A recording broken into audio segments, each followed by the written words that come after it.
জি, প্রথমে আপনার নামটা একটু বলেন প্লিজ। শারমিন আক্তার। শারমিন আক্তার। শারমিন, বয়স কত এখন আপনার?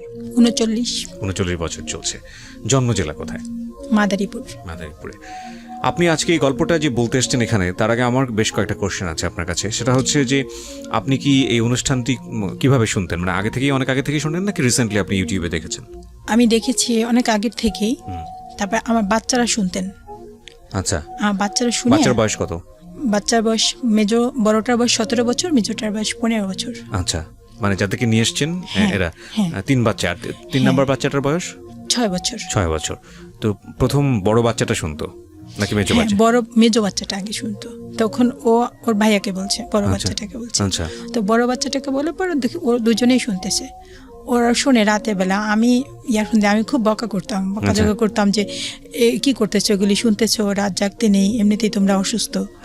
ওরা আমার কাছে কিছুই বলতো না, যে আমি গল্প শুনি আমি বকা দেবো তাই। তো মাঝে মাঝে আমি ওদের বালিশের নিচ থেকে ইয়ারফোন নিয়ে ছিঁড়ে ফেলতাম, শুনতে দিতাম না এই গল্পগুলো। হ্যাঁ, গল্প যে শুনে তা আমি জানি না। জানতেন না কি করতে? হ্যাঁ, কি করতো যে ওরা রাতের বেলা কেন ইয়ারফোন নিয়ে, আমি মোবাইল লুকিয়ে রাখতাম, এমন করতাম। তো এভাবে করে বেশ কিছু দিনে আমি কিছু কিছু ইয়ারফোন ছিঁড়েও ফেলছি। আচ্ছা, পরে আবার দেখি গোপনে টিফিনের টাকা দিয়ে আস্তে আস্তে আবার ইয়ারফোন কিনে আবার শুনতো। ওরা শুনে শুনে ওদের খুব ভালো লাগছে, বলতেছে আম্মু আমি তো, মেজো ছেলেটা আমাকে গতকাল বলতেছে যে আম্মু আমি নিম্নে 60টা গল্প শুনছি। মাই গুডনেস, ওদের একটা ইন্টারভিউ করা দরকার আমার মনে হয় শুরুতেই আজকে। বলতেছে আমি গল্প শুনছি। আমি সিয়ামকে বলতেছি, মানে বড় শরীফুল ইসলাম সিয়াম ওর নাম, মেজো ছেলে বড়টা, বলছে তুমিও কি শোনো? তখন ও হাসতেছে, ও বলতেছে কি হ্যাঁ আম্মু আমিও শুনতাম। বলতেছে আমরা খারাপ কিছু শুনি না আম্মু, আমরা এই গল্পই শুনি, আসলে আমরা খারাপ কিছু শুনি না।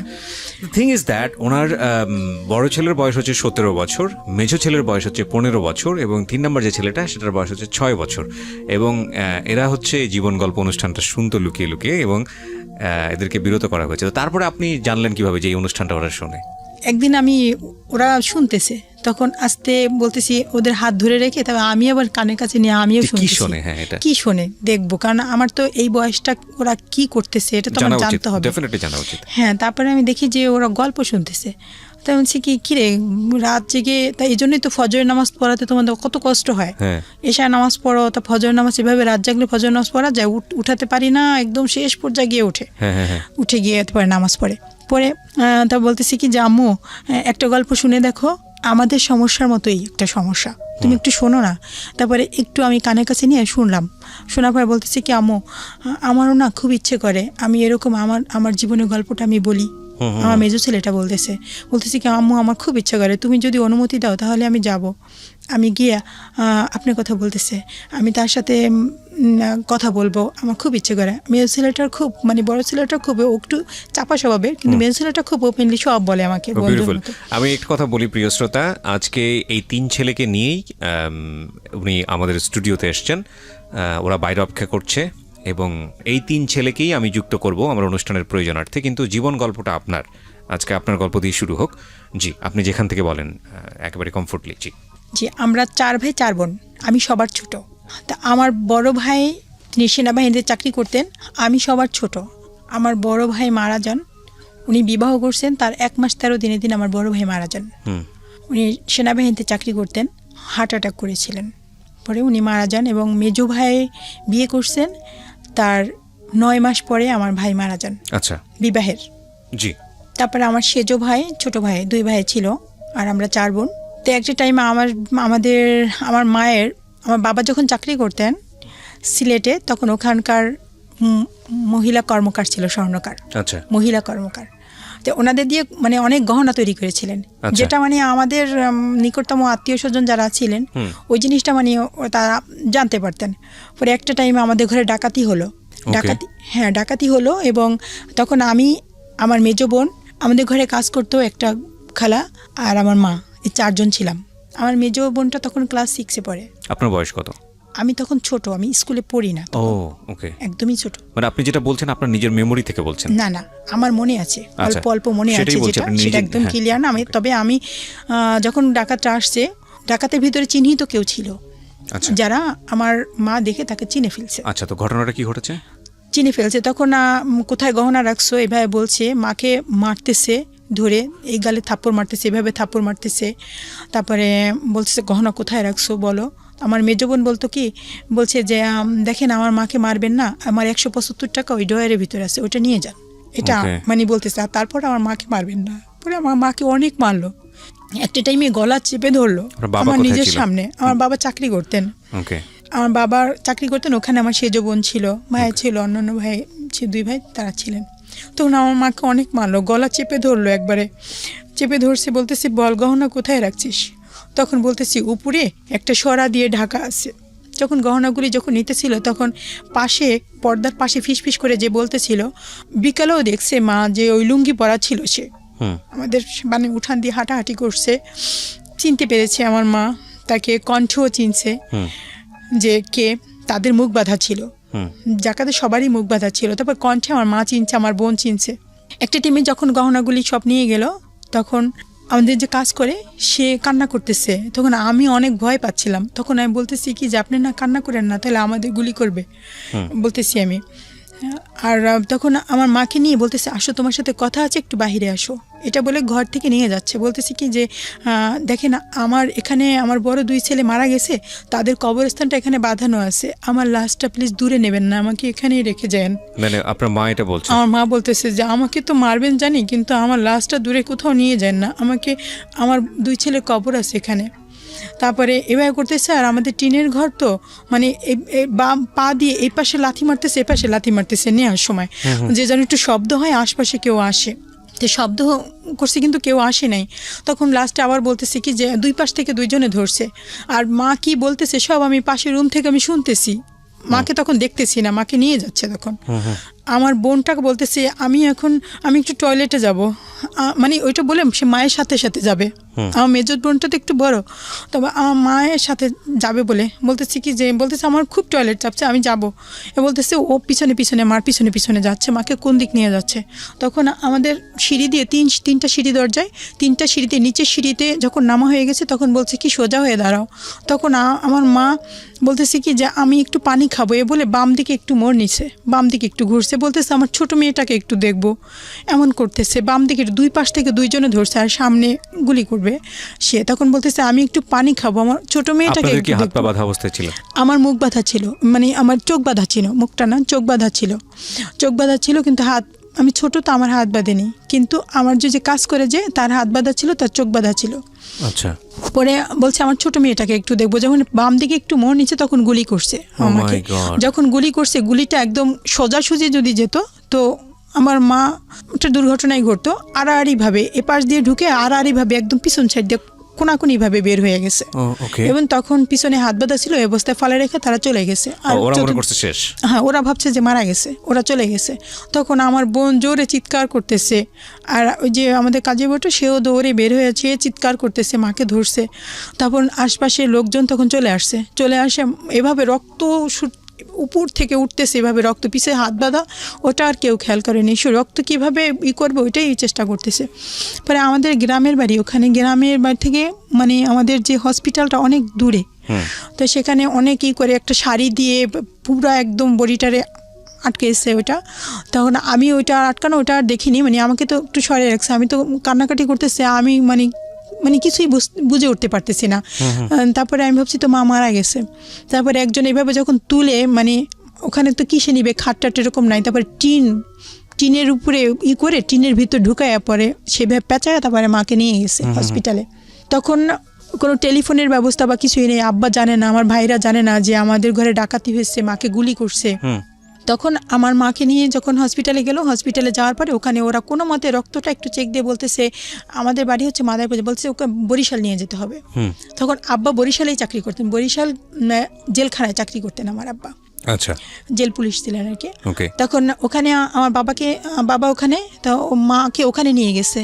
এর আগে মুহূর্তে যখন এই হসপিটাল নিয়েছে তখনই একজন আবার চলে গেছে বরিশালে গাড়িতে উঠে, গিয়ে আমার বাবাকে খবরটা বলছে। বলার পর সে আবার সাথে সাথেই আবার চলে আসতেছিল।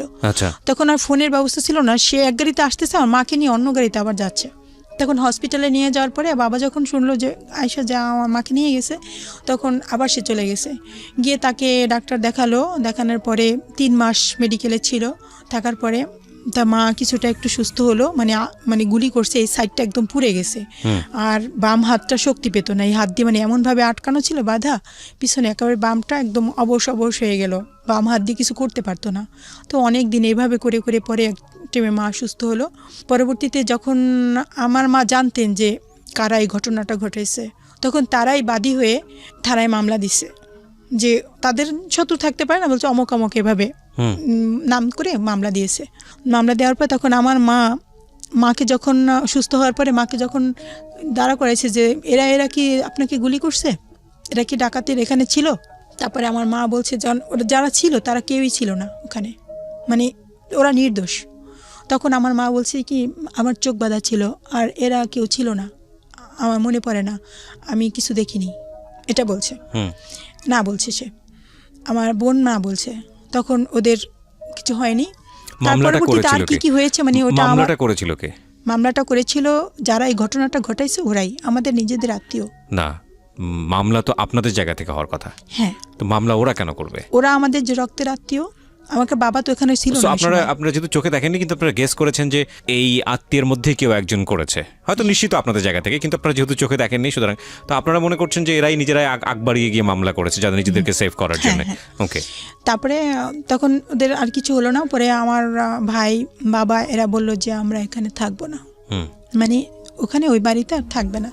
একটা টাইমে আমরা ওই বাড়ি থেকে আমরা মানে একটু সদরের দিকে, মানে ওটা তো ইউনিয়ন, এখন তো পৌরসভা হয়েছে, আগে একটু উপজেলা ওখানেই ছিল, একটু পুরপায়ের দিকে, ওখানে আমরা ওই বাড়ি ছেড়ে আমরা এখানে বাড়িতে চলে আসি। নতুন একটা আমার বাবা পেনশনে আসছে, তখন পেনশনের টাকা দিয়ে তখন ওই জায়গা কিনে ওখানে আবার আমরা একটা হিন্দু বাড়ি ওই জায়গা কিনে ওখানে আমরা ঘরটার করে এখন বর্তমানে যেখানে আসি আর কি। তারপরে ওখানে আসার পরে আমার 3 বোনের, মেজ বোনের বিবাহ হলো, বিয়ের পরে আমার সেজ বোনের বিয়ে হলো, তখন আমি অনার্স ফার্স্ট ইয়ার। তখন আমার সেজ বোনের বিয়ের পরে আমার বড় বর্তমানে যে সেজ ভাই আর কি, সেজ ভাইটাও মারা গেছে।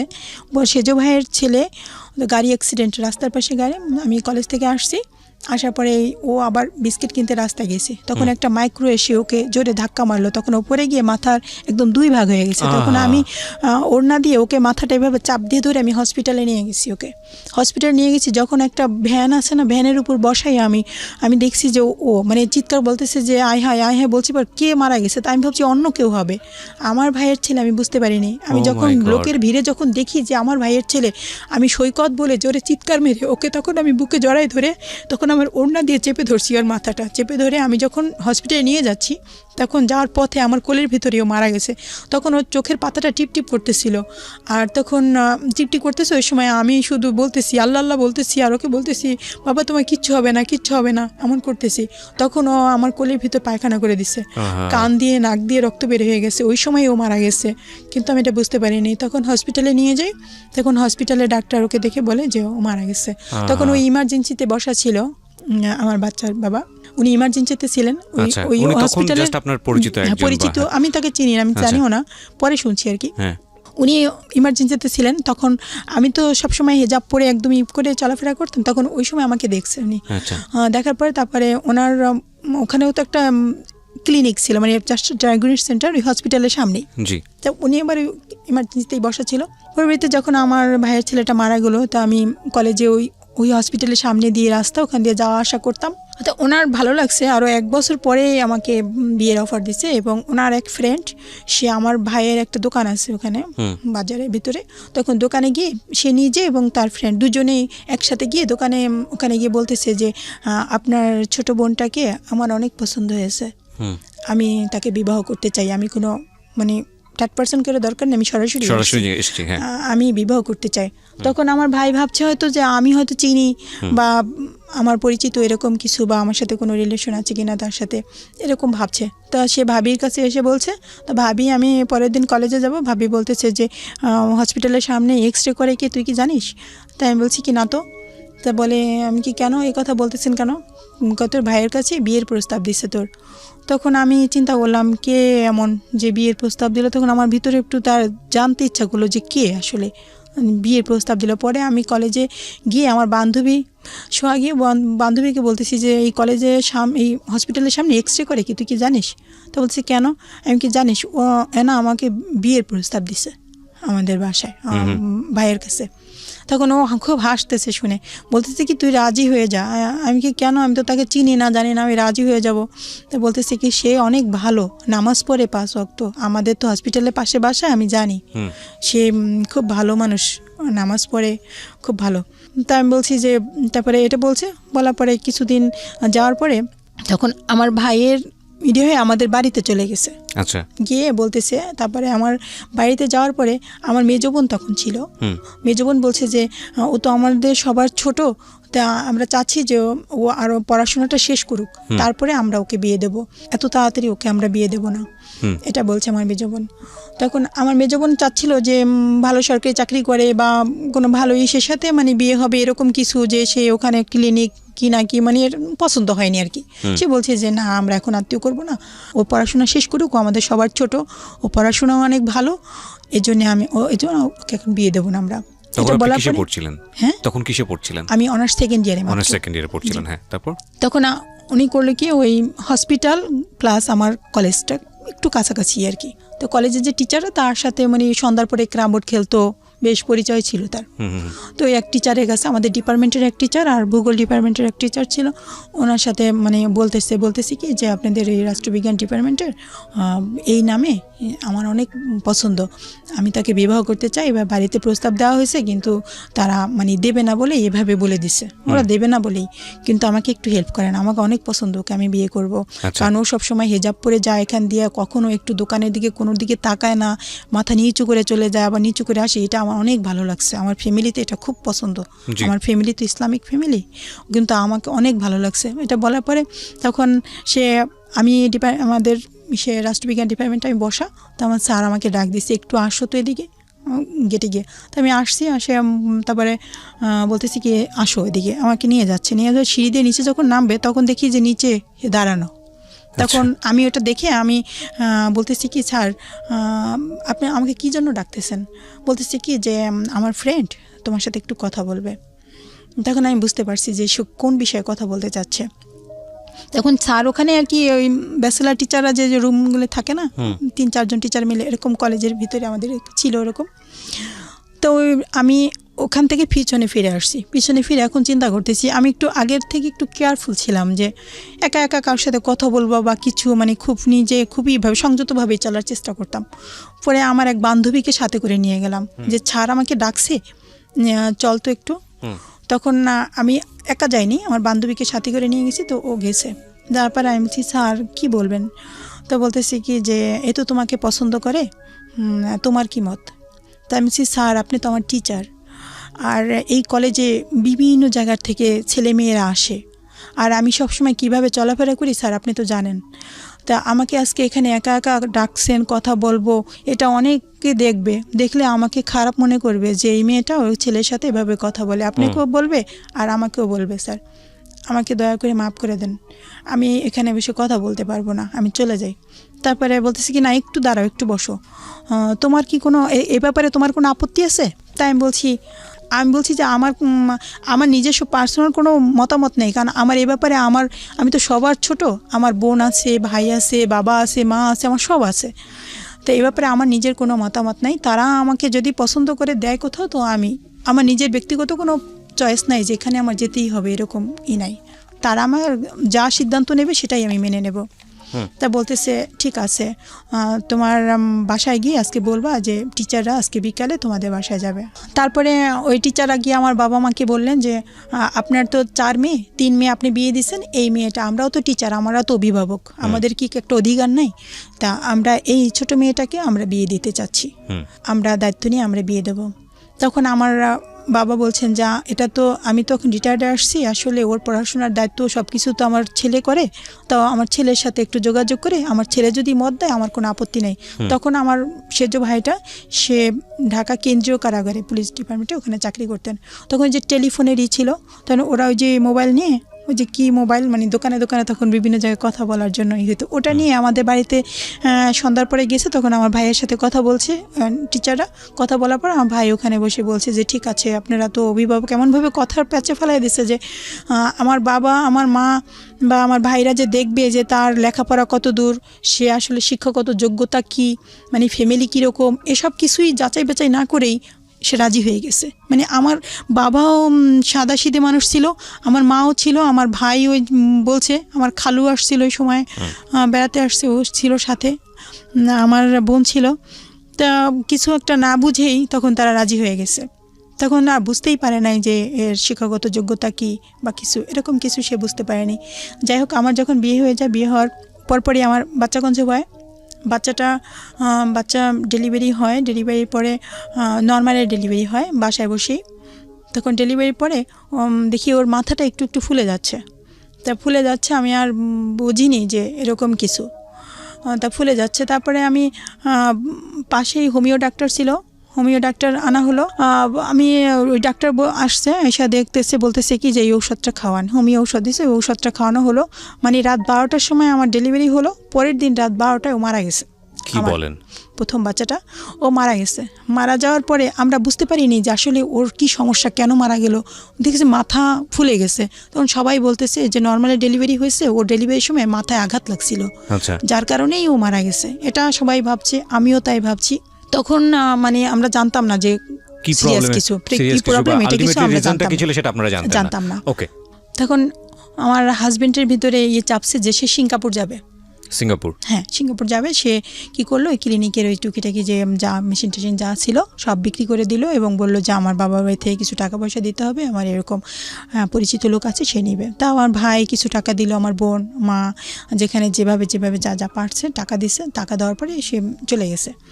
চলে যাওয়ার পরে এদিকে আমার পড়াশোনা চলছে, তার ভিতরে চলছে। তারপরে সে সিঙ্গাপুর যাওয়ার পরে সে 18 মাস ছিল। এই 18 মাসে আমার পড়াশোনা অনার্স কমপ্লিট হয়ে গেছে আমার। তখন আমি মাস্টার্সে, আমার শাশুড়ির লিভার ক্যান্সার হলো, সে ডেল্টা মেডিকেলে ভর্তি। তখন আমি অনেক সেবা যত্ন করতাম, তার পাশে ছিলাম। মানে আমি খুব ছিলাম, সবারই অনেক আদর, আমার শাশুড়ি অনেক আদর পেয়েছে। আমার শাশুড়ি অনেক ভালো মানুষ ছিলেন, অনেক আদর করতে আমাকে আদর করতো অনেক, আমাকে দেখে অনেক পছন্দ করেছিল সে। তো অনেক সেভাবে আর কি। যাই হোক, আমার শাশুড়ির লিভার ক্যান্সার হলো, মারা গেল। মারা যাওয়ার 4 মাস পরে আমার হাজব্যান্ড বাংলাদেশে আসছে। আসার পরে তখন আমার এই যে বর্তমানে যে আমার শরীফুল ইসলাম, আমার বড় ছেলেটা এখন যেটা বলছি, এই বাচ্চাটা কনসিভ হলো। 17 বছর আগের গল্প, কারণ ওর বয়স 17 বছর। হ্যাঁ, 17 বছর আগে। তখন এই বাচ্চাটা হওয়ার পরে তখন ওর বয়স যখন 5 মাস, আমি ঢাকায় আসলাম আমার ভাসুরের বাসায়। ঢাকায় আসছি, তখন হামাগুড়ি দেবে এরকম, কিন্তু ওর ভিতরে সেরকম কিছু দেখছি না। তখন 6 মাস, যখন 1 মাস পার হলো, আসছি ঢাকায়। আমার ভাসুরের বাসায় বেশ কিছুদিন ছিলাম, 3 মাস ছিলাম। তখন হামাগুড়ি দিচ্ছে, দেখি যে ওর হাঁটুটা ফুলে যাচ্ছে। হামাগুড়ি দিতে দিতে? হ্যাঁ, ওর হাঁটুটা ফুলে গিয়ে একদম নীল হয়ে আছে। আবার কোথাও পড়ে গেছে, তখন এই বুকের বাম সাইডটা ফুলে গেছে, হাতে ফুলে গেছে। তখন আমার মনে পড়লো যে আমার মা তো বলেছিল যে আমার ভাইয়ের কীরকম হতো, কি সমস্যা ছিল আমার ভাইয়ের। তখন আমার সেই কথা মনে পড়ছে, আমার মায়ের কাছে শুনতাম। আমার বয়স 1.5 বছর, তখন তো আমি বুঝতাম না যে আমার ভাইয়ের কী ছিল সমস্যাটা। আমার মা ওই রোগের নামও জানতো না। পরে যখন ওই সমস্যাটা ওইটা দেখলাম, তখন আমার ভিতরে কেমন একটা কাজ করলো যে আল্লাহ, সেই রোগটাই কি হলো, মানে এটা কিন্তু আমি শিওর করেও আমি বলতেছি না আমার হাজব্যান্ডের কাছে। তখন আমি দেবো, আমি বিশেষ পরীক্ষা দেবো। পরীক্ষা সবই আমার নৈবেদ্যিক যে পরীক্ষাটা, ওইটার জন্য আমার আসলো।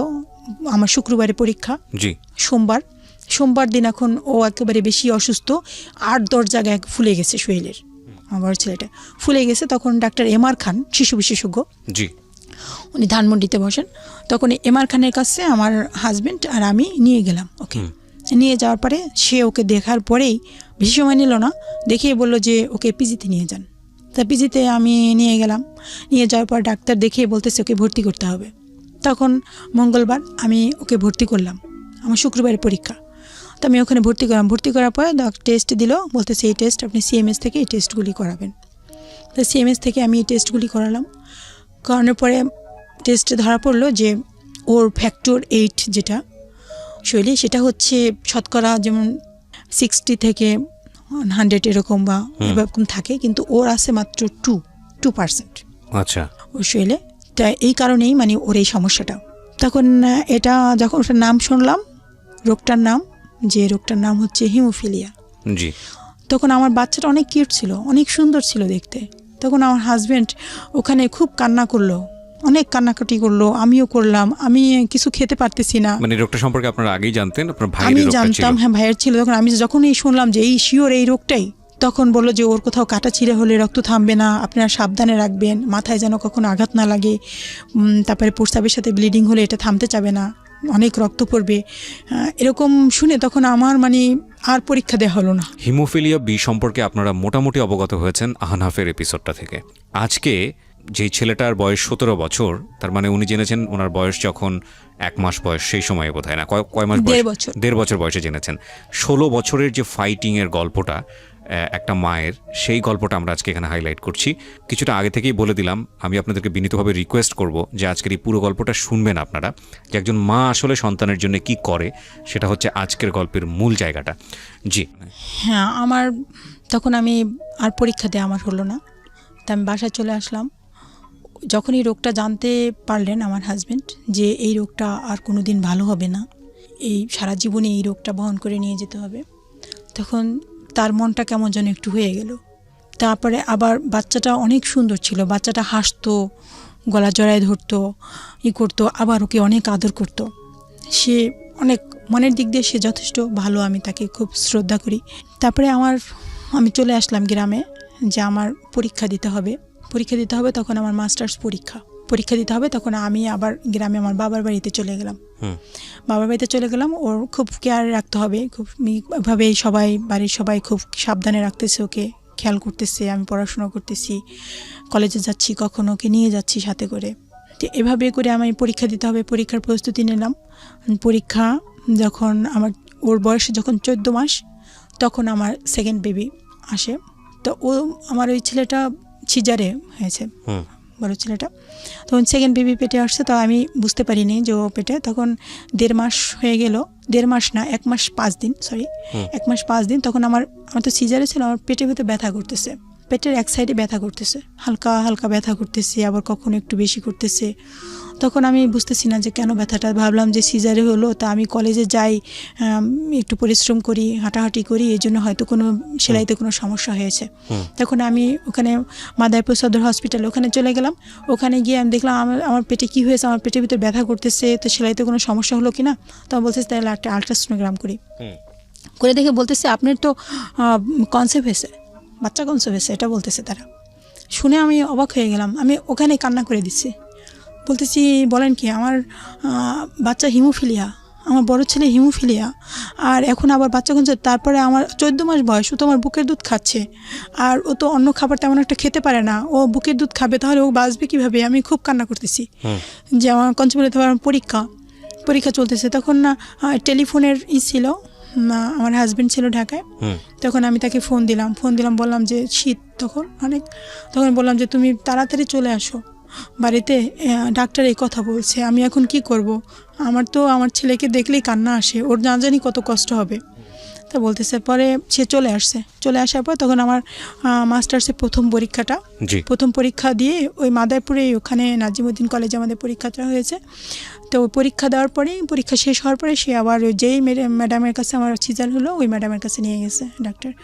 নিয়ে যাওয়ার পরে তখন সে দেখে বলতেছে কি যে শোনেন, প্রথম বাচ্চা হিমোফিলিয়া হলে সেকেন্ড বাচ্চাও যে হিমোফিলিয়া হবে এমন কোনো কথা নেই, কারণ পরবর্তী বাচ্চা, অনেকে জানি যে পরবর্তী বাচ্চাগুলি ভালোও হয়। যেহেতু আপনি প্রথম বাচ্চাটা অসুস্থ, আল্লাহ হয়তো এই বাচ্চাটা আপনাকে সুস্থ বাচ্চাও দিতে পারে, আপনি বাচ্চাটা ফালায়েন না। যেহেতু আপনার কয়দিন আগে সিজার গেল, তা আপনি বাচ্চাটা রেখেই দেন। কে বলেছে এটা? ডাক্তার বলছেন।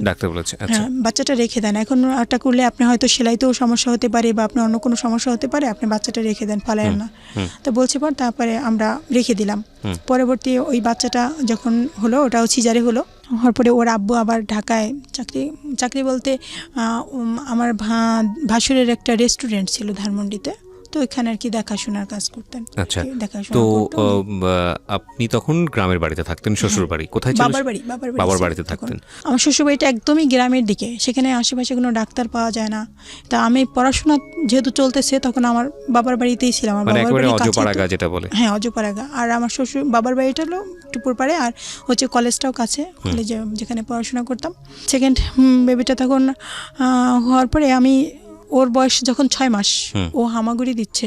একটা টাইমে দেখি কি ওর বুকের ভিতরে মানে একদম শক্ত এরকম একটা দেখে আমার সারা শরীরের ভিতরে এমন একটা, এই যে আমি তখন দেখেই বুঝতে পারছি মানে সেকেন্ড বেবিটাও, হ্যাঁ, হেমোফিলিয়া এই সমস্যা আমি দেখেই বুঝতে পারছি। কিন্তু আমি কিভাবে যে ওর আব্বুকে বলবো, যে অনেক ছোটবেলা অনেক সুন্দর লাগতো দেখতে, আমি যে কিভাবে তাকে বলবো আমি চিন্তাই করতে পারি। মানে রাতে ঘুম আসতো না, সারাক্ষণ যখনই মনে পড়তো একা একা খুব কান্নাকাটি করতাম। আমাদের ফ্যামিলি সবাই জানতো যে ওর এই সমস্যা, তখন বুঝে ফেলছে আমার ভাই ভাবি মা বাবা সবাই বুঝতে পারছে যে ওর এই সমস্যাটা।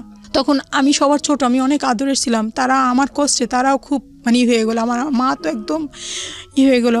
পরে আমার ওই বাচ্চাটা অসুস্থ, ওর আব্বু আসছে, ঈদ আসছে, কিন্তু আসার পরে আমি না বলিনি তাকে প্রথমেই। কিভাবে তাকে বলবো, আমি সেই চিন্তাই করতেছি, আমি কিভাবে বলবো তাকে। আমি বাচ্চাটার জন্য তো কষ্ট পাচ্ছি, তারপরে আবার তাকে কিভাবে বলবো, তখন সেই ব্যাপারটা কিভাবে নেবে, আমি এই চিন্তা করতে করতে আমি হয়রান। তখন মোবাইল হাতে হাতে মানুষের ছিল না। এর জন্য কি আপনি নিজে থেকে গিল্টি ফিল করতেছিলেন, মানে নিজেকে দোষী মনে হচ্ছে? না, মানে দোষী মনে হয় কি আমার জন্যই, তার মানে এরকম কত কি মনে পড়ে। আপনার ফ্যামিলিতে আছে এটা, যেহেতু এটা ইনহেরিটেড এবং জেনেটিক্যাল ফ্যামিলিগত রোগ, যেহেতু আপনার ফ্যামিলিতে আছে সে কারণে আপনার বাচ্চাদের হয়েছে। তো প্রথম বাচ্চার হয়েছে সেটা তো বাবা মন খারাপ করেছে। দ্বিতীয় বাচ্চাটাতে না হওয়ার কথা ছিল, যেহেতু আপনার ফ্যামিলিতে এরকম যে একটার হয়েছে আরেকটার হয়নি, এরকম ঘটনা আছে। তো সেহেতু আপনি ওই জায়গাটা থেকে মনে করেছিলেন দ্বিতীয় বেবিটা ঠিক আছে থাক, ডাক্তারও সাজেশন দিয়েছিল। দ্বিতীয় বেবিটাও যখন হিমোফিলিয়া বিতে আক্রান্ত হলো তখন আপনার বলতে খুব লাগছিল, যে আড়ষ্টতায় থাকছিলেন যে আমি আসলে কিভাবে তাকে বলবো, কারণ দুটোই তো আসলে আমার ফ্যামিলি থেকে এসেছে, ওর ফ্যামিলিতে কারো তো হিমোফিলিয়া বি ছিল না। It's very important point. Okay, তারপরে আমি মানে সে আসছে, একদিন পার হয়ে গেল, আমি ওকে কখনো গায়ের থেকে গেঞ্জি টেঞ্জি জামাটা খুলতাম না, যে গায়ে বুকে আছে, হাতে এভাবে হাত ধরতাম, হাতের ওখানে ফুলে আছে, আর কোথাও নেই, পায়ে টায়ে নেই, 2 জায়গায় আছে। তখন আমি ঈদ, আমার শ্বশুরবাড়িতে নিয়ে যাবে আমাকে, ঈদের সময় সবাই আসবে শ্বশুরবাড়িতে, তখন আমাকে নিয়ে যাবে। তখন আমি চিন্তা করতেছি আমি কিভাবে তাকে বলবো। তো আমার জন্য তখন ওই নোকিয়া মোবাইলগুলি তখন আমার জন্য কিনে নিয়ে গেছে, যে বাচ্চা অসুস্থ কখন কি হয় আমাকে যেন একটু ফোন দিয়ে জানাতে পারে, বা আমি যাতে খোঁজখবর নিতে পারি ঢাকা থেকে। তখন ওই ফোনটা আমার জন্য কিনে নিয়ে গেছে। আমি ফোন পেয়ে খুব খুশি, তখন নতুন ফোন পেয়ে অনেক খুশি। পরে আমি ফোনটা যখন আমার হাতে দেয় বের করে, তখন আমি বলি কি যে তুমি আমাকে অনেক ভালোবাসো, কারণ তুমি সামান্য কটা বেতন পাও, তারপরে তুমি আমার জন্য ফোন কিনে নিয়ে আসছো। আচ্ছা, এমনও তো হতে পারে যদি আমার এই সেকেন্ড বাচ্চাটাও যদি হিমোফিলিয়া হয়, তাহলে তুমি কি চিন্তা করবা, তোমার খারাপ লাগবে না তখন? এইভাবে বলতেছি কি যে তখন সে ভাবছে যে তো হবেই না, এরকম একটা চিন্তা করছে। তো বলতেছি কি হলে হবে, করার কিছু নেই, আল্লাহ যদি দেয় তো কি করবো আর, এটা বলছে। মানে সে আর কি কিছুটা মূল্য করে নেই, ওটা ভাবছে যে হবেই না এরকম কিছু। তখন আমি বলছি যে আমি একটা তোমাকে কথা বলবো, তুমি আমার সাথে রাগ করবা না তো, বা আমাকে কষ্ট দেবা না তো? সে তখন মানে হয়ে গেছে, বলছি কি বলবো আমাকে, যে আমি তোমাকে কষ্ট দেবো বা কি এমন কথা? তাই আমি বলছি কি জানো, আমার এই বেবিটারও না হিমোফিলিয়া। তখন সে দাঁড়ানো ছিল খাটের পাশে, দাঁড়ানো থেকে বসার থেকে একদম শুয়ে পড়ছে বিছানার উপরে, শুয়ে মানে চোখটা বন্ধ করে কিছুক্ষণ শুয়ে থাকলো। মানে শুনে তখন তার অনেক খারাপ লাগলো, যে কিছুক্ষণ শুয়ে কিছুক্ষণ চোখ বন্ধ করে থাকলো। তখন আমিও কিছুই বলতেছি না, শুধু তাকে দেখতেছি, তাকে বলতেছি, যে ভাবতেছি আমার ভিতরে ভয় কাজ করতেছে, যে না জানি কি বলে। তখন সে উঠে কিছু সময় কান্না করলো, তার কান্না দেখে আমিও খুব কান্না করলাম, যে এটা তো আমি বাহক, এই রোগের বহনকারী তো আমি, তার ফ্যামিলি থেকে তো এটা আসেনি। তখন আমি অনেক কান্না করলাম। তখন আবার সে কান্না থামে আমাকে সান্ত্বনা দিচ্ছে, যে থাক তুমি কান্না করো না, আল্লাহ ভরসা, আল্লাহ আমাদের দিচ্ছে, আল্লাহই সাহায্য করবে আমাদের। এটা সে একটু রাগী টাইপের, আমাকে যখন বুঝায়, সান্ত্বনা দেয়, ভালোবাসে, অনেক বাসে। যখন সামান্য একটু রাগ করে, তখন মনে হয় যে কি একটা দুর্ঘটনা ঘটে যাবে, অনেক রাগ, যা পাবে হাতের কাছে ভাঙচুর করে একদম, মানে অনেক রাগ তার। আবার অনেক ভালোবাসে, যে আহারে রাগ করছি বা কিছু, সে আমার সাথে রাগ করলে কখনোই আমি প্রতিবাদ করতাম না। যখন রাগ করতাম আমি আস্তে সামনের থেকে চলে যেতাম, গিয়ে হয়তো রান্নাঘরে বা বারান্দায় কোথাও গিয়ে চুপ করে দাঁড়িয়ে থাকতাম।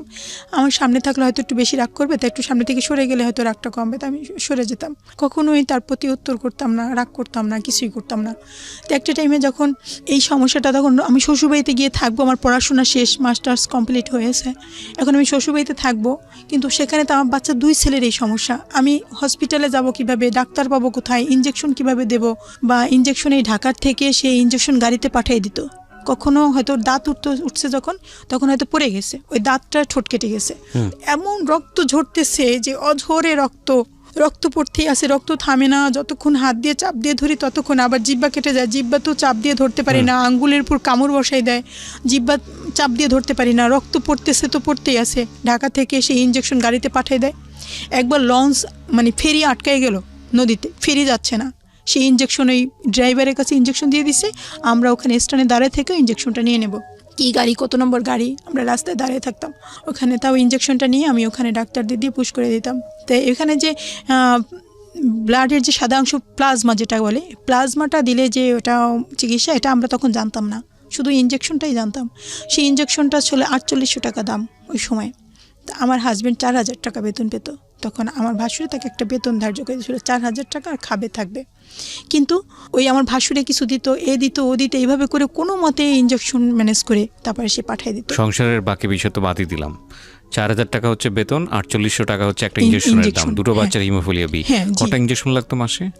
সেটা মানে একবার তো মানে আমার মেজর ছেলেটা, ও যখন, এটা কি কোনো ফিক্সড কোনো কিছু আছে যে এই কয়টাই লাগে ইঞ্জেকশন, নাকি শুধুমাত্র সিচুয়েশন যখন খারাপ হয় তখন দিতে হয়? হ্যাঁ, যখন খারাপ হবে তখনই, মানে এটা একটু স্টকে রাখতে হয়, মানে যে কোনো সময় এটা লাগতে পারে। এটা একদম সব সময় একটা ফ্রিজে একটা ইঞ্জেকশন রেখেই দিতে হয়, যে কখন কি দুর্ঘটনা ঘটে এই জন্য। আচ্ছা, তখন ওর থেকে টাকা নিয়ে তারপরে ইঞ্জেকশন, তাও ইঞ্জেকশন সচরাচর পাওয়া যেত না। এই লাস্ট ফর্মা এখানে ওইখানে, এই হসপিটালে ওই হসপিটাল, মানে পিজি হসপিটালের সামনে যে ওই যে ঔষধের দোকানগুলি, ওখানে ধানমন্ডিতে বিভিন্ন জায়গায় খোঁজ করতে, পাওয়া যেত না, খুঁজে তারপরে যদি পাইতো তো ওইটা পাঠিয়ে দিত। তো হ্যাঁ, ইঞ্জেকশনটা পাঠিয়ে দেওয়ার পরে ওই ইঞ্জেকশন আমি পুশ করতাম। একবার ও হাঁটতেছে উঠান দিয়ে, তখন মুরগির বাচ্চা নিয়ে হাঁটতেছে, মুরগি তো ও তো আর বোঝে না যে মুরগির বাচ্চা ধরলে কি হবে। তো মুরগির বাচ্চাটা ধরতে গিয়ে তখন ও ধরতে গেছে, তখন মুরগিতে এসে ওর গায়ে এভাবে ছোবল মারছে, পরে ও হা করে চিৎকার করছে, ওর দাঁতের পাশে এসে মুরগিতে একটা ঠোকর মারছে, পরে ওই দাঁতটা নড়ে গেছে। তখন ওর বয়স 1 বছর, দাঁতটা নড়ে গেছে। তখন ওই ইঞ্জেকশন দেওয়ার পরে রক্ত থামছে, কিন্তু আবার জিব্বা দিয়ে তখন দাঁতটা আবার কি করতেছে, তখন ওখান দিয়ে আবার ব্লিডিং শুরু হয়েছে, আবার রক্ত পড়া শুরু হলো, আবার সেই ইঞ্জেকশন দিতে হলো দ্বিতীয়বারে। তো 4800 টাকা একটা ইঞ্জেকশন, তারপরে আর একটা ইঞ্জেকশন। তখন কি করব, তখন আমার মা দিয়েছে, মানে বোন দিয়েছে, মানে এমন করে টাকা ম্যানেজ করে আবার আরেকটা ইঞ্জেকশন দিলাম। এমন করে তারপরে 7ম দিনে আবার ব্লিডিং শুরু, আবার রক্ত পড়া শুরু হলো ওই দাঁত দিয়ে। ওইটার দাঁতটা হতে না হতেই, মানে ছোট মানুষ, ও জিব্বা দিয়ে নাড়া দিছে, আবার রক্ত পড়া শুরু হয়ে গেছে। তখন একটা পর্যায়ে কি করব, মানে ওর স্বাস্থ্য অনেক ভালো ছিল, আর ওর ভেইনও পাওয়া যেত না, ইঞ্জেকশনটা পুশ করতে অনেক কষ্ট হতো ওর। তখন ওকে ঢাকায় নিয়ে আসলাম। ঢাকায় নিয়ে এসে ওকে পিজি থেকে আবার টেস্ট করলাম। ওই টেস্ট করে ওই টেস্ট দিল, ওই টেস্ট করা হলো যে ওর পার্সেন্ট কত আছে, 1.7 ছিল ওর, আমার ওই বাচ্চার থেকেও কম। তো টেস্ট করার পরে তখন ওই ইঞ্জেকশন দিল, মানে ইঞ্জেকশন দেওয়ার পর তৃতীয় ইঞ্জেকশনটা দেওয়ার পরে তারপরে কিছুদিন মানে খুব সতর্কতার সাথে আস্তে আস্তে ওই জায়গাটা শুকিয়ে গেলো, ঔষধ খেলো, তারপরে ভালো হলো। পরে সিদ্ধান্ত নিল যে ওই সময় আমি কিছু জমি, আমার বাবা, এর আগে আমার বাবা মারা গেছেন, তার 3 মাস আগে বাবা মারা গেছেন ওই সমস্যার আগে। তখন আমার ভাই, মা, তারপরে সবাই বলছে যে তোমার শ্বশুরবাড়িতে একদম গ্রামের দিকে, অজপাড়া গায়ে, তো এখানে কিছু জায়গা দিয়ে এখানে একটু ঘর তোলো, এখানেই থাকো, আমাদের এখানেই থাকো। পরে আমাদের বাবার বাড়িতেই মানে একটু জায়গা দিছে যে ঘর তোলার জন্য। তখন ওখানে আমার বাবার যে কিছু জমি, ওই জমিটা আবার বিক্রি করতে বললো, আমি যে একটা অংশ পাবো ওখানে ধানের জমিটা, ওই জমিটা বিক্রি করে ওখানে আর কি একটা ঘর তুললাম। তো ঘর তুলে ওখানেই আমি ছিলাম। তো এর মাঝে আবার আমার সেজ বোনের যে হিমোফিলিয়া পেশেন্ট ছিল, তার সেজ বোনের এক ছেলে হিমোফিলিয়া, কিন্তু তার হাজব্যান্ডে স্বাভাবিকভাবে জিনিসটা মেনে নেয়নি। আমার ছেলের এরকম সমস্যা হচ্ছে, আমার দ্বিতীয় ছেলেরও এরকম সমস্যা, প্রথম ছেলের সমস্যা। তখন সে ভাবছে যে আমার ছেলের সমস্যা, আমি আবার বেবি নিলে আবার ওই ছেলেরও এই সমস্যা হবে, এটা চিন্তা করে সে বিবাহ করলো। গোপনে, সে কারো কাছেই বলেনি। বিবাহ করলো, বিবাহ করে তারপরে আমার বোনকে ডিভোর্স লেটার পাঠিয়ে দিল, আমার সেজ বোনকে। ডিভোর্স লেটার পাঠানোর পরে আমার সেজ বোনটা করলো কি, ওই ডিভোর্স লেটার পাঠানোর পরেই ও ওর বাচ্চা সহ ও শ্বশুরবাড়ি থেকে চলে আসছে সরাসরি আমার বাসায়, আমার কাছে আসছে। আচ্ছা, ওই এসে বাচ্চাকে সাথে করে নিয়ে, হ্যাঁ বাচ্চাটাকে সাথে করে আমার বাসায় চলে এসে খুব কান্নাকাটি করতেছে। আমার মেজো বোন আসছে, বড় বোন সব আমার বাসায় আসছে। এসে বোন আমি আমার কাছে শেয়ার করতেছে, দেখ এরকম এরকম আমাকে ডিভোর্স যেটা পাঠিয়ে দিচ্ছে, তা আমার একটা ছেলে একটা মেয়ে, আমার এই 19 বছরের সংসার, আমার কি হবে। এসে মানে খুব কান্নাকাটি করতেছে। তখন আমারও খুব খারাপ লাগতেছে, আমার বোনদেরও খুব খারাপ লাগতেছে। আমার বোন বলতেছে যে এভাবে তো ওকে ছেড়ে দেওয়া যায় না, তো অন্যতর বিবাহ করছে করুক, কিন্তু ওকে ডিভোর্স দেবে কেন? মানুষের দুইটা বউ থাকতেই পারে। তো হ্যাঁ অসুস্থ, ঠিক আছে, তো সুস্থ বাচ্চা দরকার, তুই অন্য জায়গায় বিয়ে করছিস, এটা আমাদের সাথে শেয়ার করলেই হতো। তা আমরা এটা মেনে নিতাম, যেহেতু আমাদের এটা জেনেটিক সমস্যা, এটা আমরা মেনে নিতাম। তো পরবর্তীতে সে করলো কি, একটা মামলা দিয়ে দিল। যখন সে বিবাহ করছে, আমার সেজ বোনের হাজবেন্ড বিবাহ করার পরে প্রথমেই ওকে ডিভোর্স দেয়নি, ও তো গোপন ছিল, বিবাহটা গোপন ছিল। তো একটা টাইমে ও বিভিন্ন ধরনের কথা বলতো, তোকে এইবার ইবাদ খাওয়াবো, তাই এই সেই, তোকে তো কবেই তালাক দিয়ে দিছি, তুই যাস না কেন, এরকম কথা বলতো, অনেক কষ্ট দিয়ে কথা বলতো, ওগুলি আমাদের সাথে শেয়ার করতো। তো একটা টাইমে যখন আমার সেকেন্ড বাচ্চাটার ওই যে একটা মাসেই 3টা ইঞ্জেকশন লাগলো, তখন আমার হাজবেন্ডের মন অনেক খারাপ হয়ে গেল। তখন সে আমার সাথে ভালোভাবে আচরণ করতো না, আমার কাছ থেকে একটু দূরে দূরে থাকতো, আর বলতো যে তোমরা আমাকে ঠকাইছো, আমাকে কষ্ট দিছো, আমাকে ঠকাইছো, আমরা যাই না শুই না আমার সাথে এরকম করছো, তোমরা জানো যে তোমাদের ভিতরে এই রোগ, আমার কিছু বলো নাই, এ ধরনের কষ্ট দিত। আমার ভবিষ্যৎ কি, আমি কি নিয়ে থাকবো, এটা বলতো। আমার দুলাভাইয়ের কাছে বলতো, লোকজনের কাছে বলতো, ওরা আমার কাছে বলতো। তখন আমার অনেক মন খারাপ লাগতো, অনেক কষ্ট পেতাম। কিন্তু আমি তাকে বলিনি যে তুমি এর কাছে এটা বলছো, এটা করছো, আমি ধরা দিতাম না তাকে, আমি আমার মতোই থাকতাম, আমি কিছুই বলতাম না। বরং তাকে যে আমি ভালোবাসি আরও বেশি বেশি, মানে সে আমাকে ডাক দেওয়ার আগেই তার সামনে চলে যেতাম, মানে সে কিছু বলার আগেই সামনে থাকতাম, কিছু বলবে মানে এটা সুযোগ ছিল না, মানে এও করতাম না। তো আমার ওই ছোটো বাচ্চা তারপরে আমি ওখানে একটা কিন্ডারগার্টেন স্কুলে মাস্টারি করি, যে ওই ছোটো অসুস্থ বাচ্চা নিয়ে আমি কোথায় চাকরি করতে যাব, ওদের কে দেখবে। তখন আমার বড় বাচ্চাটা যে 17 বছর বয়স, ওকে স্কুলে দিতে হবে। তো স্কুলে যেহেতু হিমোফিলিয়া, ধাক্কা লাগে না কি, আমি ওখানে টিচার থাকলে আমি একটু দেখে রাখতে পারবো, কাছাকাছি থাকতে পারবো, যার কারণে ওখানে টিচার আমাকে ওখানে নিয়োগ নিয়ে নিল। তখন আমি ওখানে ক্লাস নিলাম, ওই বাচ্চাটা ওখানে ক্লাস নিলাম এবং টিউশনি করতাম। কিছু টাকাটা পেলে ও খুশি হবে, আমার হাজবেন্ডের কাছে টাকাটা এভাবে ধরে দিতাম, দেখো আমি এই টাকাটা পেয়েছি, এই আজকে তাকে খুশি রাখার চেষ্টা করতাম, খুশি রাখার জন্য আমি এটা করতাম। আবার আমার মা কিছু কিছু টাকা দিতেন, আমার বাবা মারা গেছে, পেনশনের টাকা। এদিকে তো আবার একটা দুর্ঘটনা ঘটলেও, যেটা আপনার বোনের ক্ষেত্রে হলো, যে তার ডিভোর্সটা হয়ে গেল। আপন বোন তো না? হ্যাঁ আপন বোন। তো মানে ওইটাও একটা আতঙ্ক কাজ করতো, না জানি কি একটা হয়ে যায়। আমি সবসময় আতঙ্কে ছিলাম যে না জানি কিরকম হয়ে যায়, আমাকে কখন যেন কি করে, মানে এরকম আমার ভিতর সবসময় আতঙ্ক কাজ করতো, সবসময় মানে খুব আমি কেয়ারে থাকতাম ব্যাপারটা নিয়ে। আমি তাকে বেশি বেশি মানে আরও বেশি ভালোবাসার চেষ্টা করতাম। তারপরে বাচ্চা যখন এই সমস্যা, তখন আমি চিন্তা করলাম যে কী করা যায়। তখন এমনই একটা টাইম যে দেখেন, আমি সবসময় আল্লাহকে বলতাম যে আল্লাহ তুমি পারো না, এমন কোনো কাজ নেই। নামাজ পড়তাম, তাহাজ্জুদ নামাজ পড়ে আল্লাহর কাছে বলতাম যে আল্লাহ তুমি আমাকে একটা বাচ্চা সুস্থ করো, অন্তত হয় তুমি অলৌকিকভাবে একটা বাচ্চা সুস্থ করে দাও, তা না হলে আমাকে একটা সুস্থ বাচ্চা দাও। কীভাবে দাও আল্লাহ, তুমি জানো, আমি জানি না, তুমি সব পারো, দিনকে রাত, রাতকে দিন করো, কিন্তু আমাকে একটা বাচ্চা সুস্থ দাও, আমি একটা সুস্থ বাচ্চার মা হতে চাই। একসময় আমার সেজ বোন বলে কি যে ফরিদপুরের ওইদিকে নদীর পাড়ে বাড়ি, এক মহিলা ওই ভিক্ষা করতে আর কি আসতো, মাঝে মাঝেই আসতো, অনেকদিন পর পরে আসতো। তো ওই মহিলা, মুরব্বী মহিলা, অনেক বয়স মহিলাটার মাথায় টিউমার ছিল। তো আসতো, গ্রামে আসতো।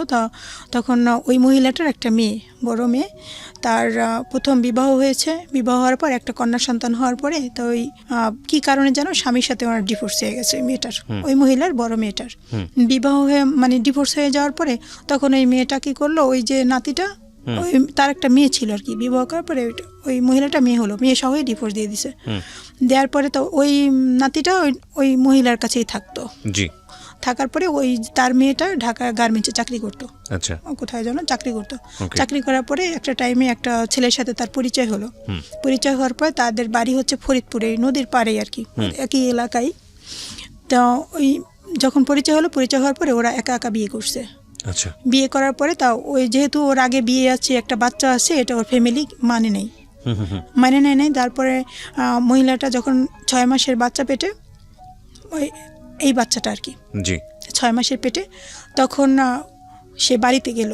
আচ্ছা। বাড়িতে যাওয়ার পরে একটা টাইমে বিবাহ নিয়ে অনেক বড় ভাই তারপরে মা তাদের সাথে অনেক গন্ডগোল হলো, তোর বউ নিয়ে কোথায় যাবি, যা, এই বউ নিয়ে বাড়িতে আশ্রয় নেই, এরকম অনেক বকাঝকা এসে অনেক কিছু করলো। একটা টাইমে একটা মারামারি পর্যায়ে, রাতে মারামারি হলো আর কি, মারামারি পর্যায়ে তখন সে ওর হাজবেন্ড তখন স্ট্রোক করছে আর কি।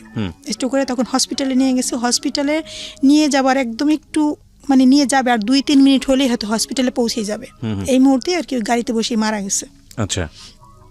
ওই মহিলার হাজবেন্ড মারা যাওয়ার পরে তখন ওই মহিলাটা এখন বাচ্চা পেটে, এখন সে জীবিত থাকতেই মানে নাই, এখন তো আর কোনো মানার প্রশ্নই ওঠে না, এখন কি করবে। তখন ও একা একা বিবাহ করছে, আবার এই স্বামী মারা গেল, এদিকে তখন ওই যে ওর বাবার বাড়ির দিকে কেউকে মানে মহিলা জানাবে না যে তার এরকম হয়েছে, এক একজন এক এক কথা বলবে, এই বাচ্চা কোথা, স্বামী দেখলাম না, তার বাচ্চা আসলো থেকে, মানে এরকম কিছু বলবে। এই জন্য ওই গার্মেন্টসে ঢাকায় যে থাকতো, এখন সে সরাসরি ওই মহিলাটা যে বৃদ্ধ মহিলাটা, সে তার বাড়িতে নিতে চাচ্ছে না, ওনারা গরিব, খুব ছোট একটা ঘর। তখন উনি ভিক্ষা করতো আর এক একজনের কাছে বলতো যে আমার মেয়েকে একটু সাহায্য করবেন, আমার মেয়ের বাচ্চা পেটে আর 2 মাস আছে, বাচ্চা হবে, এখন মেয়েটাকে আমি কোথায় রাখবো, কার কাছে রাখবো।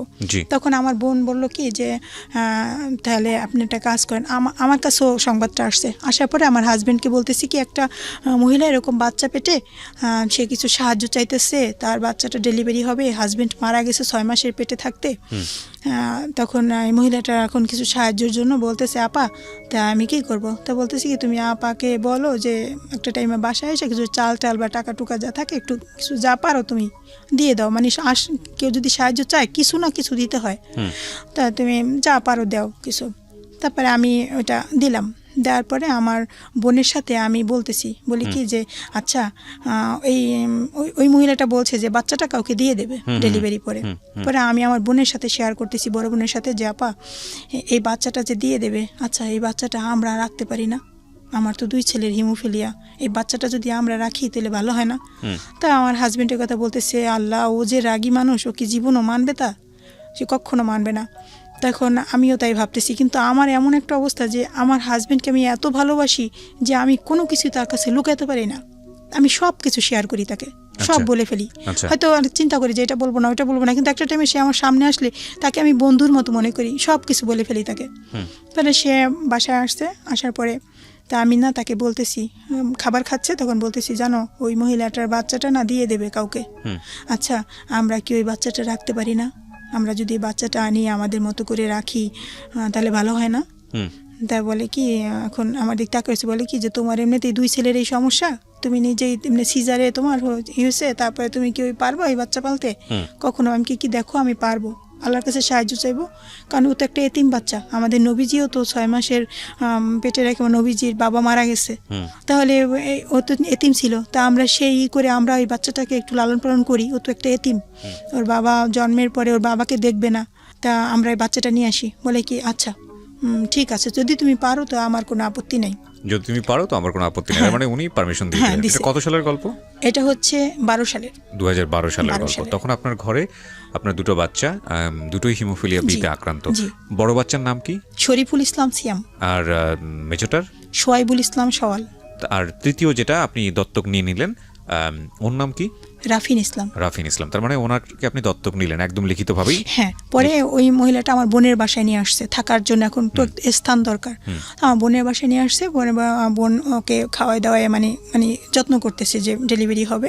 তো একটা টাইমে ও নিয়ে আসছে মানে লিখিত একটা স্টাম্প, ওটা নিয়ে আসা ওই মানে ওই মহিলাটার মা, উনি দুজনে, ওনার তো স্বামী নেই, মারা গেছে। পরে আসা স্টামে লিখিত যে আমার পেটে ছেলে হোক বা মেয়ে হোক, যে বাচ্চাই হোক, আমি অমুককে এটা দান করে দেব। তো আপনার ঘরেই তারপরে এই বাচ্চাটা আছে। এটার অত বড় লেন্দি স্টোরিতে আমরা নাই বা গেলাম, আমরা যতটুকু জানি যে ও আপনার ঘরে এখন আছে। বাচ্চার নামটা কি?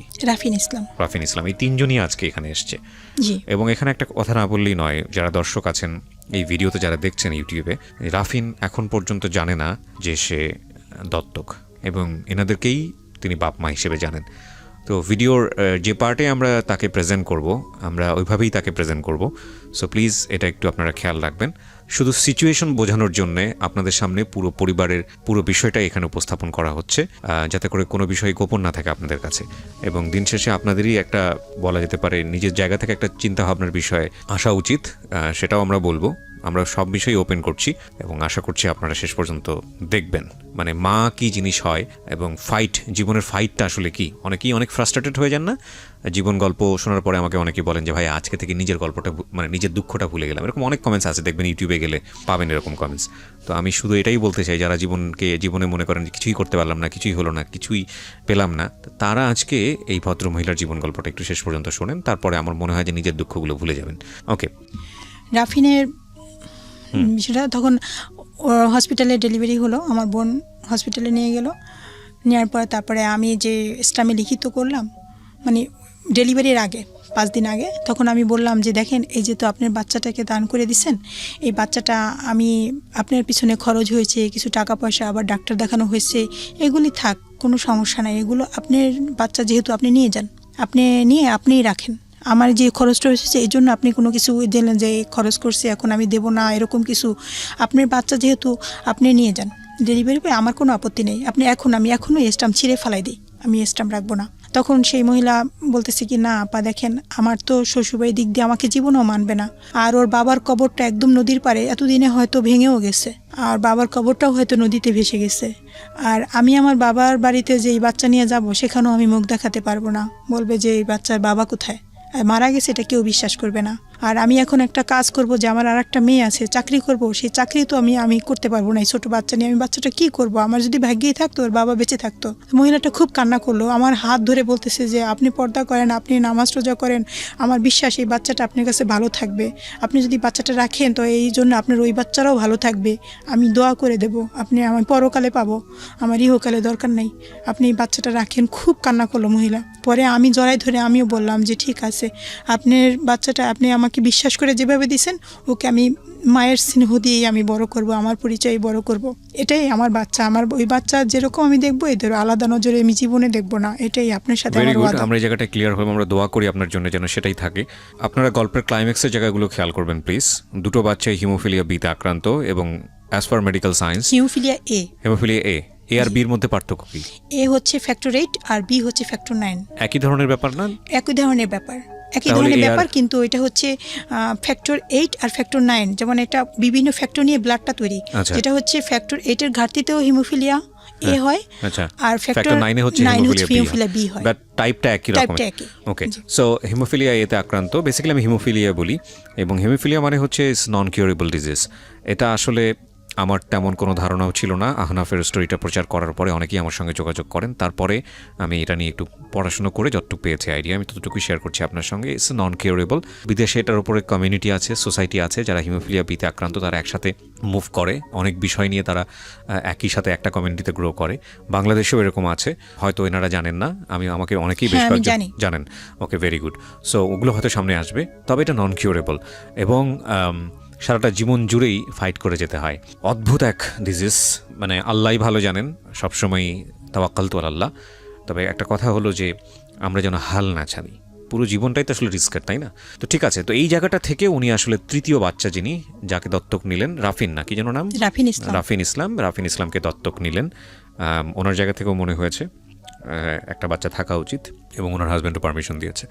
আগাই সামনের দিকে। তারপর আমার বাচ্চাটা যখন ছোট, তখন বাচ্চাটাকে যখন আমি নিয়ে আসলাম ডেলিভারি পরে আমার কাছে নিয়ে আসার পরে তখন আমি দোকান থেকে ওর আব্বু গিয়ে সাথে সাথে দুধ নিয়ে আসলো, ফিডার কিনে নিয়ে আসছে, আজান দিল, কানে যা করণীয় সেটা করলো, জামা টামা নিয়ে আসলো কিনে, খুব খুশি, সে খুব খুশি বাচ্চাটা। আমি এই গল্পটাতে যেখানে আছে সেখান থেকে আপনাকে আবার পিছনে নিয়ে যেতে চাই। আপনি যেখান থেকে এই গল্পটা শুরু করেছিলেন সেটা হচ্ছে আপনার মেজো বোন যিনি ডিভোর্স প্রাপ্ত হলেন এবং তার বাচ্চাটাও হিমোফিলিয়া বিতে আক্রান্ত, তাকে নিয়ে আপনার বাসায় উঠেছে, তখন আপনার এই 3টা ছেলে, রাইট? সো আমার মনে হয় যে আমরা একটু করে সামনের দিকে আগে ওই জায়গাটায় যাই। তারপরে আপনি ফাইটটা করেছেন, ইন দ্য মিন টাইম আপনার মেজো বোন একটা মামলাও করেছে, যৌতুকের মামলা। জি, তারপর একটা টাইমে আমার ওই ছোট বাচ্চাটা একদমই ছোট, ওর আব্বু ঢাকা আসছে, আমার বড় ছেলেটা মেজো ছেলেটা দুই ছেলেই দাঁতের গোড়া দিয়ে রক্ত পড়া শুরু হয়েছে একদিন বৃষ্টি রাতে। তখন কি আপনার মেজো বোন আপনার বাসায়? না, তখনও আসেনি? না, তখন আসছিল কিন্তু অন্য বাসায় এখন। আচ্ছা, আমার সে মেজো বোনের বাসায় গেছে, মানে আমার কাছে কিছুদিন থাকার পরে আবার মেজো বোনের বাসায় গেছে, সেখান থেকে আবার বাবার বাড়িতে কয়েকদিন, মানে এক এক জায়গায় তখন, মানে পার্মানেন্ট কোনো থাকার জায়গা নেই, থাকার জায়গা করছে বিভিন্ন জায়গাতে। আচ্ছা, তখন সে এমন একটা পর্যায়ে যে আমার দুইটা বাচ্চাই রাতে রক্তক্ষরণ শুরু হলো দাঁতের গোড়া দিয়ে, দুজনেরই এত রক্ত পড়তেছে যে ঘরে আমার ইনজেকশন নেই, বাহিরে বৃষ্টি হচ্ছে। ও মাই গড।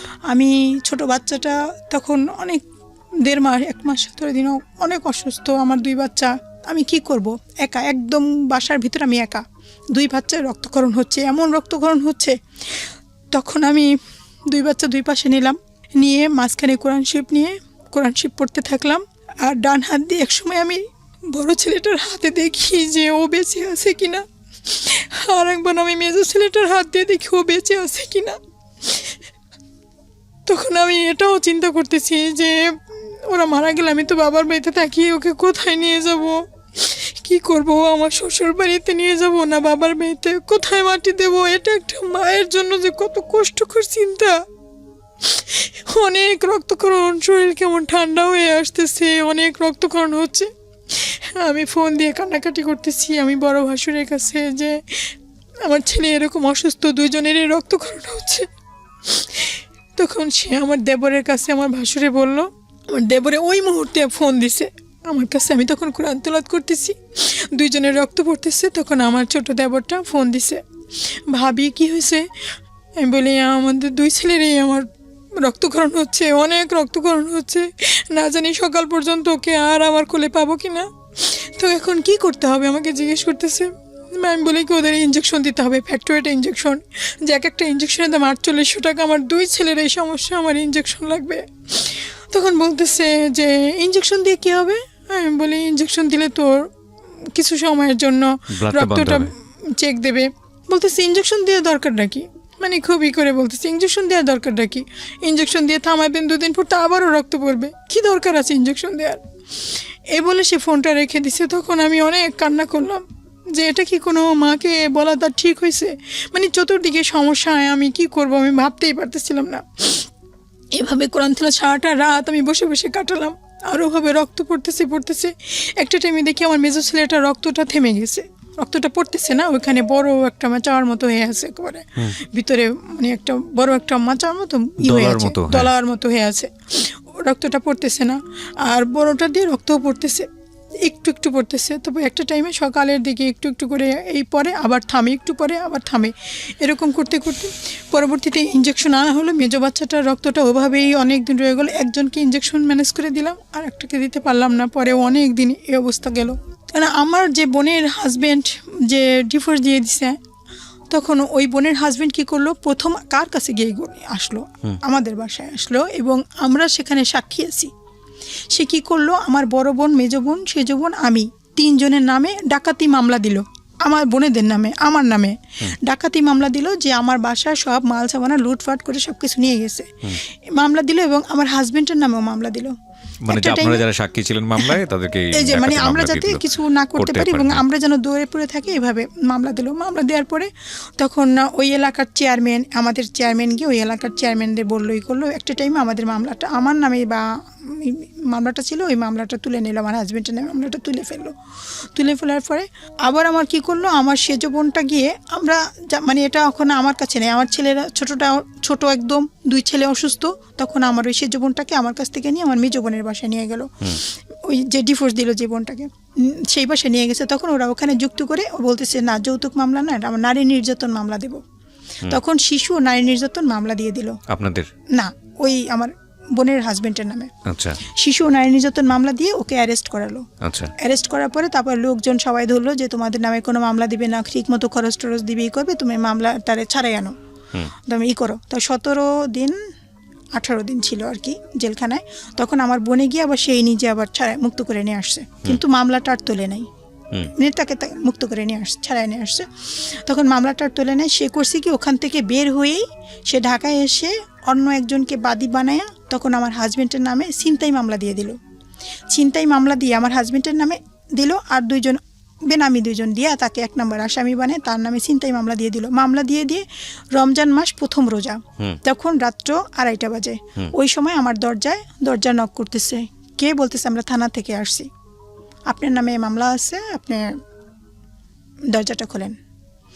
তখন মানে চতুর্দিকে পুলিশ, আমার বাসার চারপাশে পুলিশ চলে আসছে।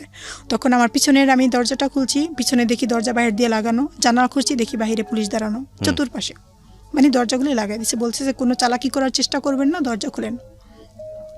আমি সাথে সাথে বোরকা পরলাম। বোরকা পরে তখন আমি আমার হাজব্যান্ডকে বলছি যে তুমি সেহরি খাও, প্রথম রোজা সেহরি খাবে, তুমি সেহরি খাও।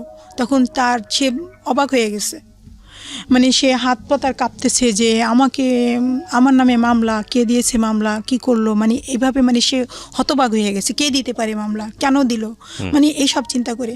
তখন সে মামলা দিয়ে যখন আমার হাজব্যান্ডকে ধরতে ভিতরে দরজাটা খুলতে বাধ্য হলাম।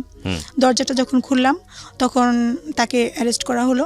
করার পরে আমি অনেক তার পুলিশের পা ধরে কান্নাকাটি করলাম যে দেখেন আমার হাজব্যান্ড এরকম না, আমার হাজব্যান্ড অনেক ভালো মানুষ, আমার দেখেন ঘরে 2টা ছেলে অসুস্থ, একটা ছেলে ছোট, আমার হাজব্যান্ডকে ধরে নিয়ে গেলে তখন আমরা কিভাবে বাঁচবো, কেমন করব, কি করব, প্লিজ নেবেন না। বলে কি যে আপনি এটা থানায় বলবেন, এটা আমাদের ডিউটি, আমাদের চাকরি থাকবে না আমরা যদি এটা না নিয়ে যাই, যা বলার আপনারা আইনের কাছে বলেন, থানায় এসে বলেন। পরে ওখান থেকে নিয়ে গেলো, আমি নাকফুলটাও খুলে ফেলছি, দেখেন আমার তো সেরকম টাকা পয়সা নেই, আমার নাকফুলটা নিয়ে যান, তাও আমার স্বামীকে নিয়েন না। অনেক কান্নাকাটি করার পরে সে আধা ঘন্টার উপরে চলে গেল। তারপর তারা নিয়ে যখন বাসার থেকে বের হয় তখন দেখে যে ওই আমার বোনের হাজব্যান্ড হুন্ডা নিয়ে বাহিরে দাঁড়ানো, মানে সে নিজেই পুলিশ নিয়ে এসে আমার হাজব্যান্ড অ্যারেস্ট করালো। সে নিজের চোখে দেখছে যে আমার বোনের হাজব্যান্ড বাহিরে দাঁড়ানো আছে আরও লোক নিয়ে। তাকে নিয়ে যাওয়ার পর তারপরে তার 7 দিন ছিল জেলে। হ্যাঁ, 7 দিন জেলে ছিল। তখন আমি তো দিন রাত শুধু কান্নাকাটি করতেছি যে এবারে আমাকেও ডিভোর্স দিয়ে দেবে সে আইসা। এক হিমোফিলিয়া অসুখকে কেন্দ্র করে ফ্যামিলির মধ্যে কি চলছে আপনারা একটু চিন্তা করে দেখেন। ওনার মেজো বোনের যদি এই হিমোফিলিয়া বিটা না থাকতো ওনার বাচ্চার, তাহলে হয়তো ডিভোর্সটা হতো না। এবং এনার যে 2 বাচ্চাটা, সেই হিমোফিলিয়া যদি না থাকতো তাহলে হয়তো ওনার বাবাকে, মানে ওনার হাজব্যান্ড, মানে যিনি এখানে এসছেন শারমিন, তার হাজব্যান্ডকে হয়তো এরকম বিপদে না পড়তে হতো না। মানে এই একটা অসুখকে কেন্দ্র করে এই পুরো ফ্যামিলিতে কি ভয়ঙ্কর রকমের ঘটনাগুলো ঘটে যাচ্ছে। ওকে, তারপর যখন তাকে 7 দিন পরে তখন তার যখন হয়ে আসলো, সে ওখানে তখন আমাদের ভুরঘাট, মানে আমাদের ওই এলাকায় একটা ক্লিনিক ছিল, ওখানে চাকরি নিল। ঢাকার থেকে গিয়ে ওই হোটেলে তখন বন্ধ হয়ে গেল, ওখানে গিয়ে একটা চাকরি নিয়েছে। তো চাকরি নেওয়ার পরে তখন ওখানে প্রতিদিনে তার হাজিরা খাতায় তার স্বাক্ষর আছে।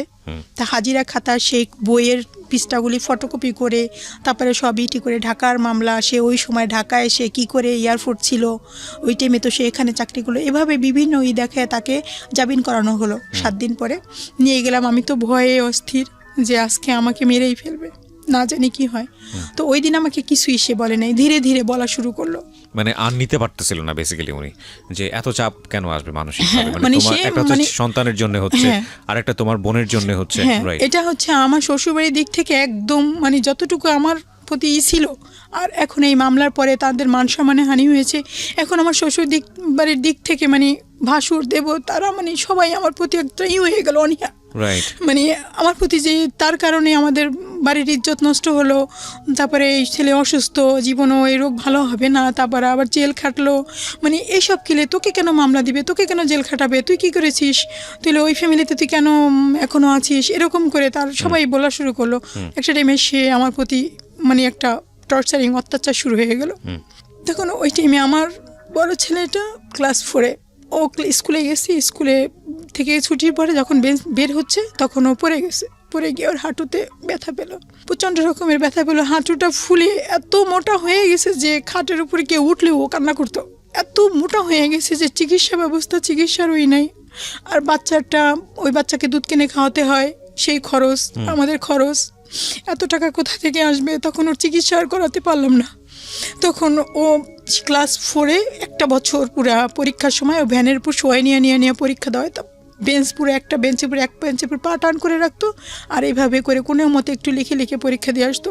ক্লাস 4 পরীক্ষা দিল, 5-এ সমাপনী পরীক্ষা, অনেক কষ্ট করে ওকে পরীক্ষা দেওয়ালাম। সমাপনী পরীক্ষা দেওয়ার পরে ঢাকা হিমোফিলিয়া সোসাইটিতে ওখানে আমি ফোন দিলাম, নম্বর সঙ্গে ফোন দিলাম, ফোন দেওয়ার পরে ওখানে হিমোফিলিয়া সোসাইটির আগেই আমি এটা একটু বাদ হয়ে গেছে, হিমোফিলিয়া সোসাইটির সংবাদ দিয়ে ওখানে হিমোফিলিয়া সোসাইটি ওদের সদস্য করলাম আমি। ওখান থেকে আমি জানলাম কিভাবে এই রোগের কী করতে হয়, বরফ দিতে হয়, তারপরে ইনজেকশন দিতে হয়, এটা আমি মানে মোটামুটিভাবে একটু নিতাম, কিন্তু এখন যেটা জানি এতটা জানতাম না তখন। এতটা এরাও ততটা প্রচারে আসে নাই, আবার এখন বর্তমানে তারা যতটা ই করতে পারছে।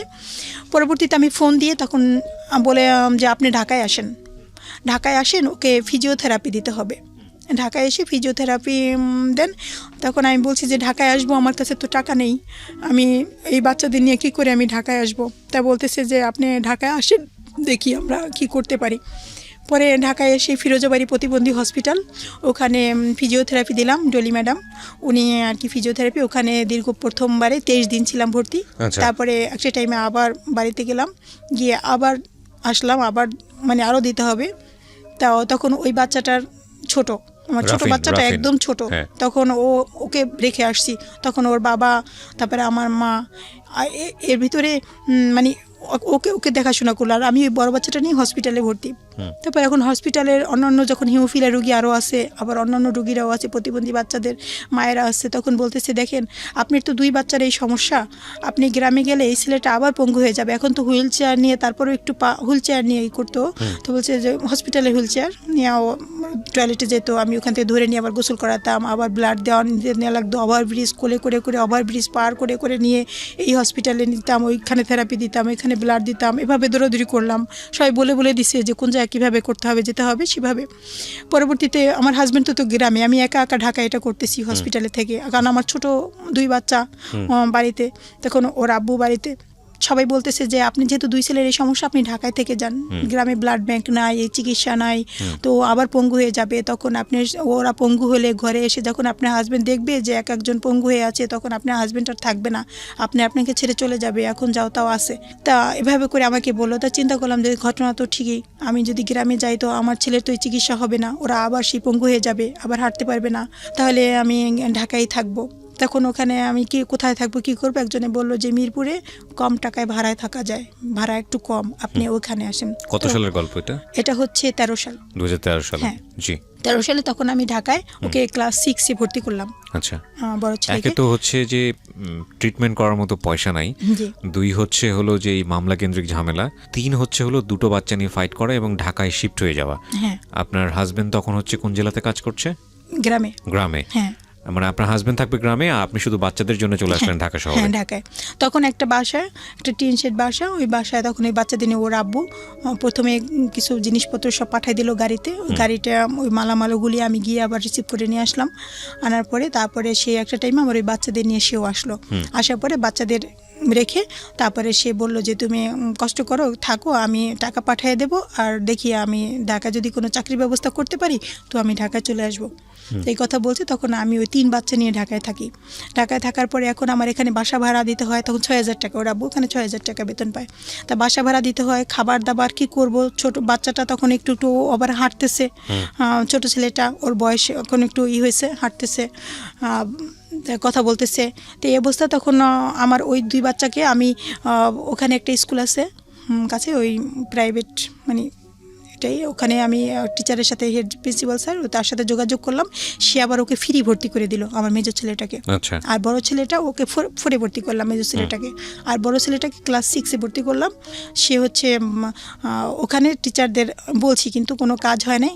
ওই 500-600 এমন করে টাকা দিতাম, মানে ভর্তির টাকাটা প্রথম তো পুরোটা ম্যানেজ করতে পারিনি।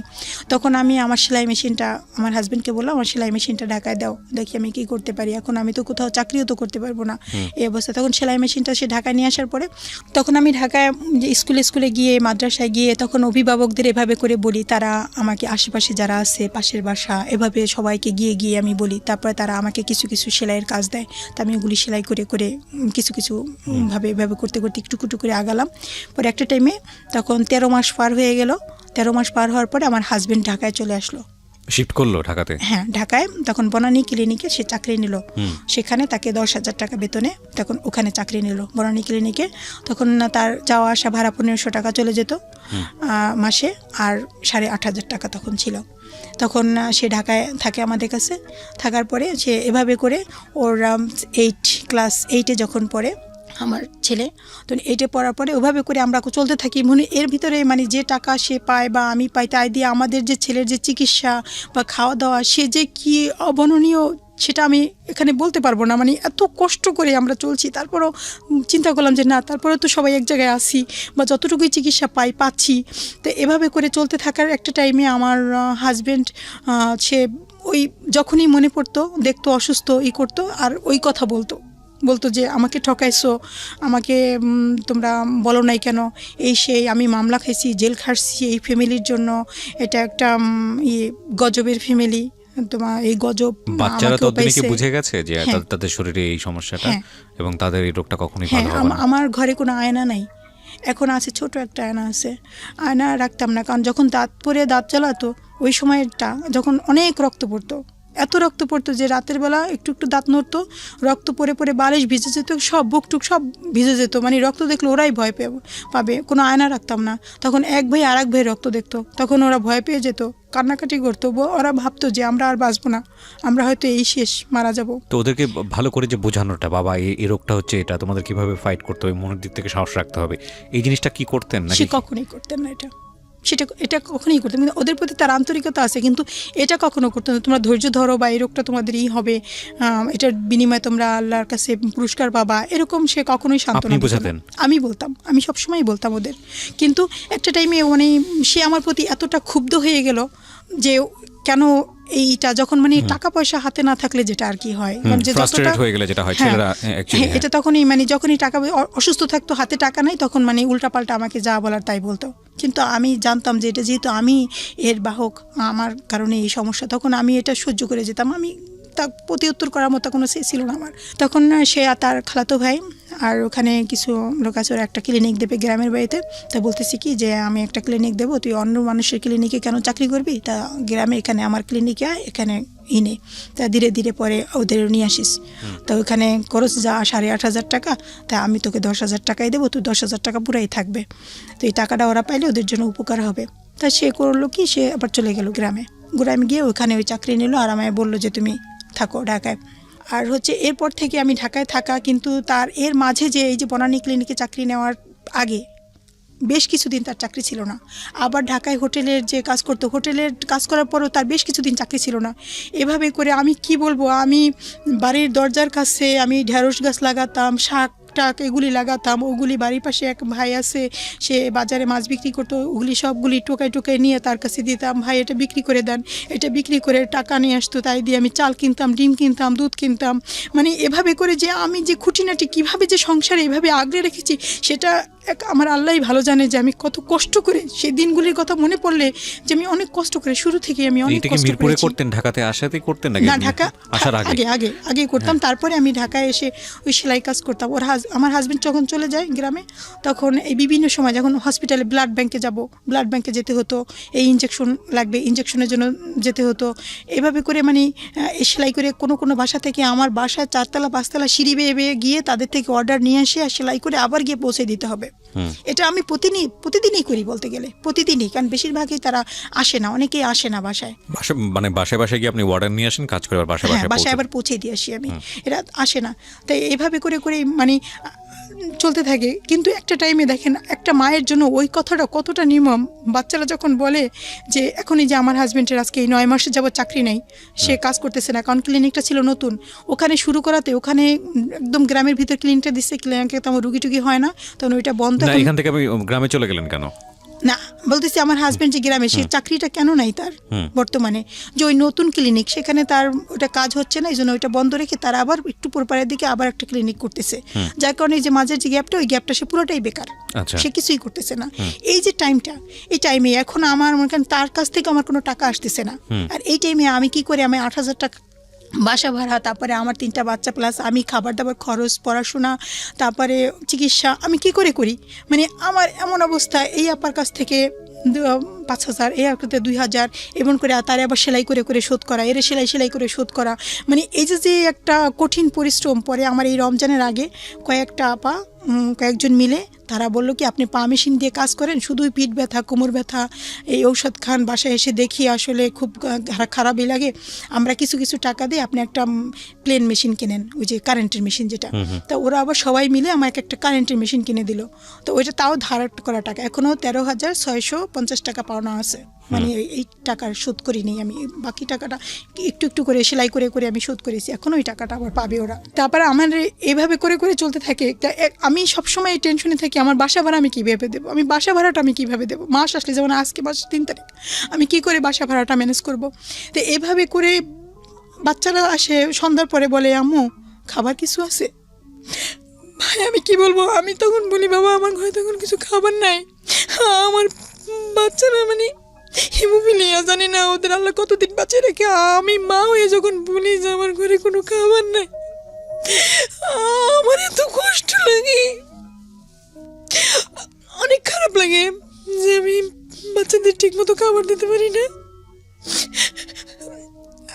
আমার এখানে কাগজপত্র আছে, এর ভিতরে আছে, আপনি দেখবেন আমি ওখানে কাউন্সিলের বাসায় দিনের পর দিন গিয়ে গেটের কাছে দাঁড়ায় থাকি, ভাইয়া আমার বাচ্চার বেতনের মওকুফ করার জন্য একটু সুপারিশ করেন, প্রিন্সিপাল স্যার ভর্তি করতে পারতেছে না, ভর্তি নিচ্ছে না, আমার ছেলের বেতন মওকুফের জন্য একটু সুপারিশ করেন। আমি কাউন্সিলরের বাসায়, এর বাসায়, ওর বাসায়, কত মানুষ, তাদের কাছে গিয়ে গিয়ে বলে আমার বাচ্চাকে একটু পড়ো, যদি একটু ফ্রি পড়তো, একটু ফ্রি পড়ার সুযোগ পেত, আমার অনেক উপকার হতো। এভাবে আমার এখানে সেই সমস্ত ডকুমেন্ট অনেক আছে কি অনলি ফর টুডে মানে একদিনের অনুমতি দিত স্যার, একদিনের অনুমতি দিত। বাচ্চারা কি করতো, পরীক্ষা শুরু হওয়ার 2 ঘন্টা আগে চলে যেত, গিয়ে বলতো আম্মু স্যারকে যদি না পাই তাহলে পরীক্ষা দিতে পারবো না, স্যারে পায় না, বাসায় চলে যায়, স্যার আমাকে আর একদিনের অনুমতি দেন, আম্মু আবার টাকা ম্যানেজ করে আবার টাকা দিয়ে দেবে স্কুলে।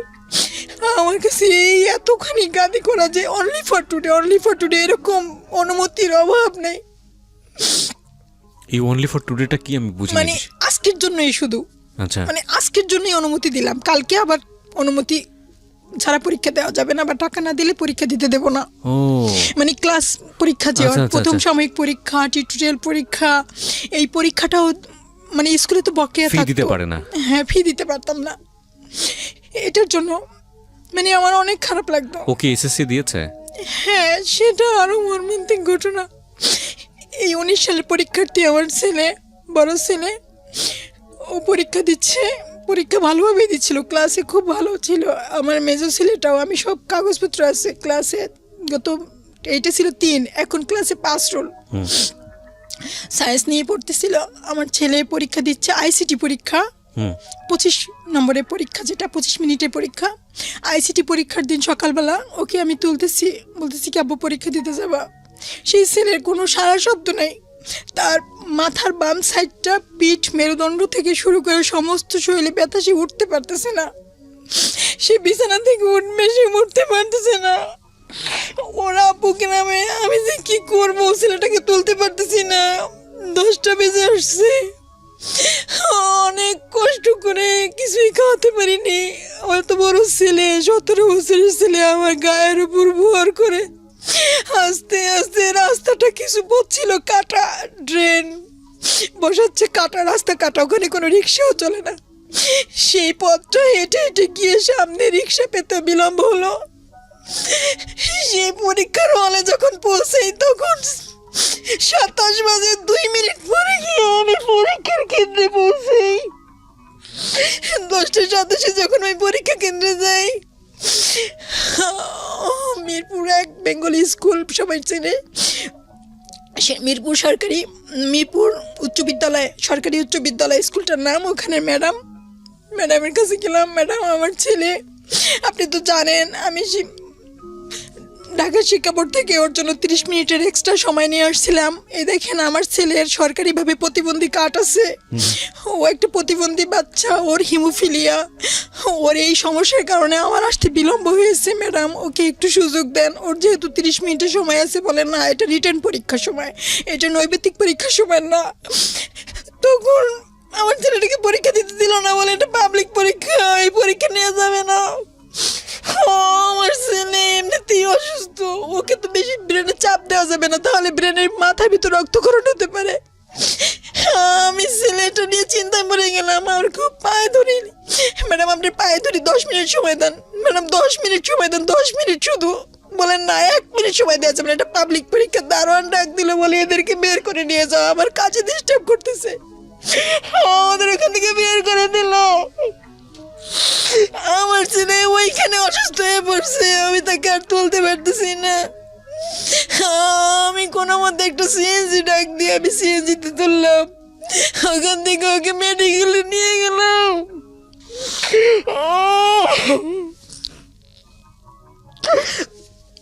মেডিকেলে নিয়ে আমার কাছে টাকা ছিল না, একজনকে বললাম আমার নাম্বারটা বিকাশ করা আছে, প্লিজ কিছু টাকা দেন।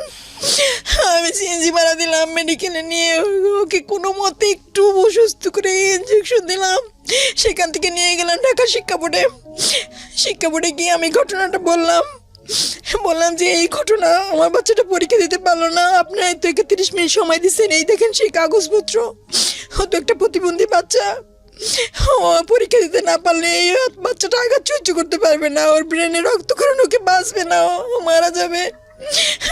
আমি অসহায় মানুষ, আমি কিভাবে ওর বাঁচাবো, আমি কিভাবে ম্যানেজ করবো? বলতেছে বলে কি যে ম্যাডাম পরীক্ষাটা না নিয়ে অনেক ভুল কাজ করছে, এটা কোনো সিদ্ধান্তই মনে হলো না, ভুল কাজ করছে, তারা আফসোস করলো, এটা কোনো সমাধানও আমি পেলাম না। ওখান থেকে চলে আসলাম, ওকে সান্ত্বনা দিলাম। ডাক্তার মেডিকেল থেকে ফোন দিছে, আপনি 24 ঘন্টা ওকে কেয়ারে রাখেন, চোখের সামনে রাখেন, ও মানসিকভাবে ভেঙে পড়তে পারে। শিক্ষা বোর্ড থেকে বললো কি যে আপনি বাচ্চারা নিয়ে যান বাসায়, বাকি পরীক্ষাগুলো বাকি পরীক্ষাগুলো ওকে দেওয়ান, আর এই পরীক্ষাটা পরে দিয়ে নেবে, আপনি এই পরীক্ষা দিতে থাক। পরে বাকি পরীক্ষাগুলো ও দিল। একটা পরীক্ষা কেমিস্ট্রি পরীক্ষাটা ও টোটাল পরীক্ষাটা দাঁড়ায় দিছে, বসতে পারেনি, বসলে ওর ব্যথা শুরু হয়ে যায়, বসতে পারে না, শুধু একটা টাইম দাঁড়ায় পরীক্ষা দিছে। আজকে আমার ছেলে নিয়ে আসছি, আপনি দেখবেন ওর হাতের এই শাহাদাত আঙ্গুলটা, আজকে 21 দিন যাবত ওই আঙ্গুলটা এরকম, ও হাত দিয়ে খাবার খেতে পারে না, অনেক কষ্ট হয়। ওই হাত সর্বক্ষণ উঁচা করে রাখতো, প্রথম যে কিছুদিন ও উঁচা করে রাখতো, নিচু করলেই ব্যথা হতো, প্রচণ্ড ব্যথা। ওই পরীক্ষার সময় ওরকম আঙ্গুলে ব্যথা, একটু বেশি লিখবে আঙ্গুলটা ফুলে যাবে, হাতের এখানটা ফুলে যাবে, হাতের এই কোণই ফুলে যাবে, লিখতে পারে না, কষ্ট হয়, আস্তে আস্তে লেখে। এই জন্য এক্সট্রা সময় নিয়ে আসছিলাম 30 মিনিট। যাই হোক, বাকি পরীক্ষাগুলো আমি ওকে সান্ত্বনা দিলাম, বাবা দেখো এক সাবজেক্টটাতে কী হয়েছে, তুমি ভর্তি হতে পারবা, কি বলে সান্ত্বনা দেবো, তুমি ভর্তি হতে পারবা, তোমার ইয়ার মিস যাবে না, তুমি একটা সাবজেক্ট পরে পরীক্ষা দিয়ে নেবা, এভাবে তুমি এটা ধৈর্য ধরো, এটা আল্লাহরই একটা পরীক্ষা মনে করো। যাই হোক, আল্লাহ যা করে ভালোর জন্যই করে। হয়তো আমরা যদি 10টার সময় বের হতাম, হয়তো একটা রোড অ্যাক্সিডেন্ট হতো, তুমি হয়তো তোমার কোনো একটা দুর্ঘটনা ঘটতো, হয়তো ওই আল্লাহ আমাদের এই উছিলা করে আমাদের আটকে রাখছে, আমরা ওই টাইমে বের হলেই হয়তো তুমি হয়তো বাঁচতা না, আমি বলে বাঁচতাম না, এরকম কিছু হতো। যাই হোক, সবসময় মনে করবো আল্লাহ যা করে মঙ্গলের জন্য করে, ভালোর জন্য করে, এর পিছনে ভালো কোনো দিক আছে। এটা বলে ওকে আমি সান্ত্বনা দিয়ে, ও জানে ব্রেনে মানে ওর মানসিকভাবে যেন ভেঙে না পড়ে, সামনের পরীক্ষা যেন দিতে পারে, এই জন্য সার্বক্ষণিকভাবে ওকে আমি কেয়ারে রাখতাম। তখন আমার সেলাই কাজে অনেক ব্যাঘাত হয়েছে, আমি সেলাই কাজও ঠিকমতো করতে পারতাম না, ওকে নিয়ে টেনশনে থাকতাম, কারো বাসায় গেলে তাড়াতাড়ি চলে আসতাম। আবার এভাবে করে মানে পরীক্ষাটা, আর পরে রেজাল্ট যখন আসলো, ও সব সাবজেক্টে অনেক ভালো করছে, কিন্তু ওই আইসিটিতেই এফ আসছে। সব সাবজেক্ট অনেক ভালো করছে, কিন্তু আইসিটি সাবজেক্টটা ওর এফ আসছে। অনেক খারাপ লাগছে। পরবর্তীতে দেখি আমি চেষ্টা করছিলাম যে কোথাও ভর্তি করতে পারি কিনা। মানে কি ফেল, মানে পাস করলো না?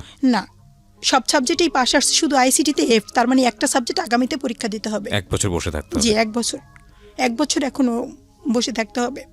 তারপরে বর্তমান সময় কিভাবে চলে, কি করেন আপনি? আমি এখন দর্জির কাজ করি, সেলাই কাজ করি। ওই সেলাই কাজ করেই আমার এইভাবেই চলতে হয় আর কি।